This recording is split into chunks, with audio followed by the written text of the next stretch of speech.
Okay. So complicated. Yeah, everything is complicated. Sorry. You don't understand. So we're talking about, and the whole thread of our thought here is to explain what we mean by a fundamental force. So we saw the nuclear force is what holds the atoms together. The electrical force is what holds the molecules together.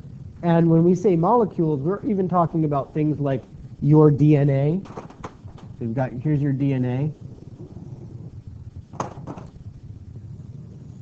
What's holding this double helix together and all of these little steps of the ladder is electrical force. And all the proteins which make your body work. When you hear protein, what do you think of when you hear protein? Meat. Okay, but what are proteins really? Someone from my class would know. More than just building blocks. They are what? You guys should know this. Don't they, like they make every, there's a protein for making DNA, there's a protein for making, Yeah. there's a protein shell around the membrane of a cell. I mean, they're basically they're like little factories in themselves. Yeah, and so they're like machines, and they're really complicated. And so and some of them are not just like machines; they actually are machines. And so they are, and they're run by the electrical force. They're not run by the nuclear force. It's all electrical. So really, the building blocks of living things, the building blocks of inanimate things, like if you think of a rock, it's mostly silicon oxide. So it's electrical forces holding these molecules together. Crystals, it's all electrical force.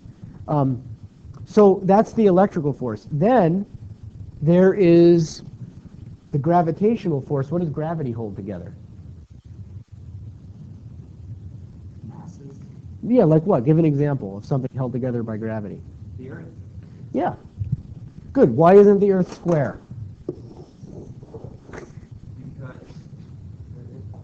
the forces, they all equal out. Yeah. Yeah. So it's The most the concept of a circle. yeah. So if the Earth started off as a square, it would quickly form into a sphere because gravity is pulling everything in, and the shape that has what's called, the lowest energy, quote unquote, is a sphere. Because then you don't have peaks that have a lot of gravity and then flat places that have less gravity. This is the lowest energy shape for the gravitational force to assume. Yes? So you're saying places on the Earth, such as mountains, might have, I mean, it's very small, but there might be discrepancies in the power of gravity on mountains, say to sub-sea level. Yeah, there's not that there might be, there is, and you can measure it. Okay. Absolutely. Yeah, there's less gravity on top of a mountain because it's further away from the center of the Earth. Okay, so now let's look at some other things that are formed by gravity. So, what we're looking at here are galaxies, and galaxies, I'm sure you all know that we live in a galaxy. Thaddeus, what's our galaxy called, the one that we live in? The Milky Way. The Milky Way, right. We live in the Milky Way galaxy. This was discovered by Edwin Hubble toward, sometime in the 1900s, to the 20th century. He discovered that the stars in the night sky form a galaxy, much like some of the galaxies you're seeing in the image here. And I'll shut the lights off for our local audience so they can see it better. Some of these might be computer fudged, but some of them are real. So if we look at Milky Way galaxy, here's our galaxy. Milky Way galaxy. Okay, so here's our galaxy, for example. These enormous structures are formed by gravity. Our galaxy, to give you some idea of the scale of this, our galaxy has around somewhere between 100 billion and 100, or between 100 billion and a trillion stars. Okay? It's yeah, I know it's big, and I'd have to look it up. I'm sure it's known better than that now. No, 100 billion to a trillion, and there are, and so anyway, at the turn of Edwin Hubble started studying this, and he realized that the stars were formed in this shape. You can't actually take a picture of our galaxy because we're inside of it, Right. but you can determine its shape from observations. And so this is actually what our galaxy looks like. Now, so Hubble, there were it's been observed by astronomers for a long time that there were these objects in the sky that looked like little smudges. And at first they thought they were just clouds of gas or something, but then they started realizing that they were incredibly far away, farther away than any star, and Hubble used a very, very powerful telescope and discovered that they were actually other galaxies.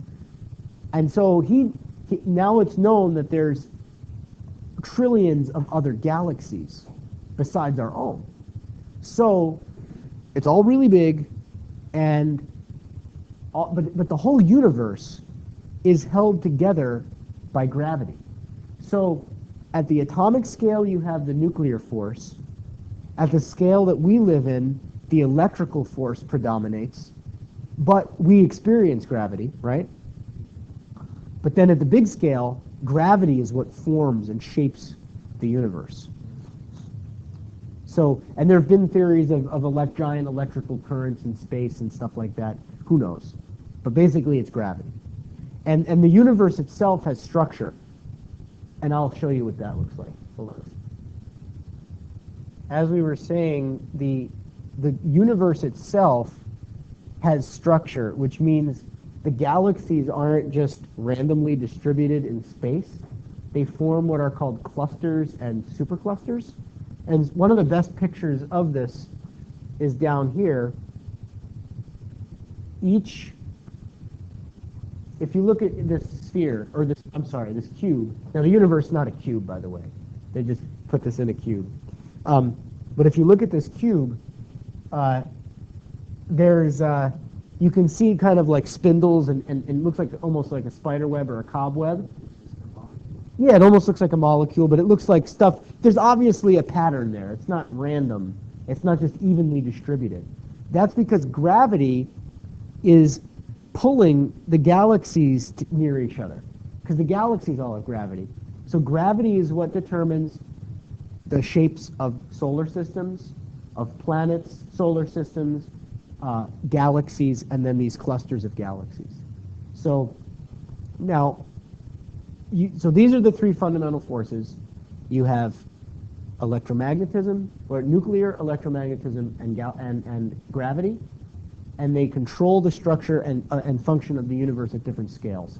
Yes? It seems like these three main forces, they have a scale, well, like you said, like they have a scale in which they work. For example, the nuclear force is for super, like, small distances. Right. Electromagnetism goes into, a little bit greater, and then the gravitational force is actually between something like on a scale factor of, galaxies and planets, and Right.